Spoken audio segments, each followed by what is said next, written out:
Beats of spiritual stories की सभी videos को देखने के लिए सब्सक्राइब करें और बेल आइकन पर प्रेस करें।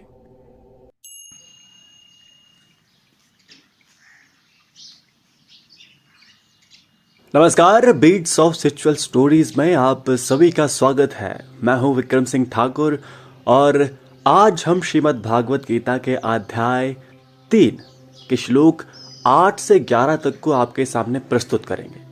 पिछले श्लोकों में भगवान श्री कृष्ण ने अर्जुन को कर्म की सार्वभौमिकता और अवश्यम भाविता सिद्ध की थी।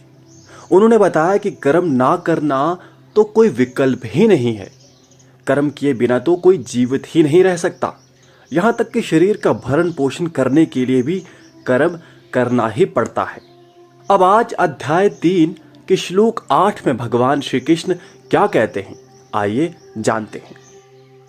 इसलिए तुम अपना स्वाभाविक कर्म करो, क्योंकि कुछ करना कुछ ना करने से सर्वथा उत्तम है।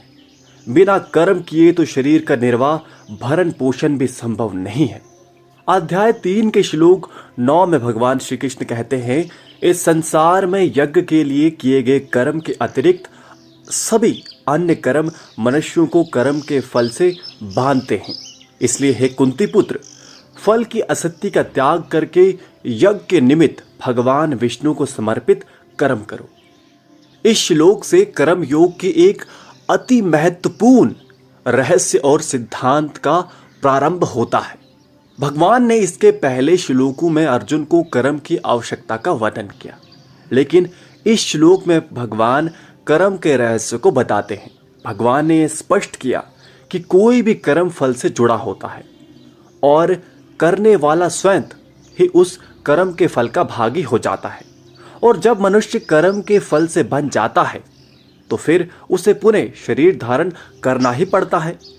लेकिन इन कर्मों में एक ऐसा कर्म है जो मनुष्य को कर्मों के बंधन से मुक्त कर देता है, वे है यज्ञ। हमें यह ज्ञात होना चाहिए कि यज्ञ भगवान विष्णु के एक मुख्य अवतारों में से एक है। पूरे वेद की संहिताओं में सर्वत्र यज्ञ का ही वर्णन है। वे सभी कर्म जो ईश्वर को साक्षी रखकर फल की इच्छा को त्याग कर निस्वार्थ भाव से किए जाते हैं, यज्ञ कहलाते हैं। यज्ञ के निमित्त कर्म मनुष्य को कर्मों के बंधन से मुक्त कर देते हैं, बाकी दूसरे कर्म नहीं। अब अध्याय 3 के श्लोक 10 में भगवान श्री कृष्ण कहते हैं, प्रजापति ब्रह्मा ने कल्प के आदि में यज्ञ द्वारा सभी जीवों को रचकर उनसे कहा कि तुम लोग इस यज्ञ द्वारा वृद्धि को प्राप्त हो और यज्ञ तुम लोगों को इच्छित भोग प्रदान करने वाला होगा। फिर अध्याय 3 के श्लोक 11 में भगवान श्री कृष्ण कहते हैं, तुम लोग इस यज्ञ द्वारा देवताओं को प्रसन्न करो और वे देवता तुम लोगों का पालन देखभाल करेंगे।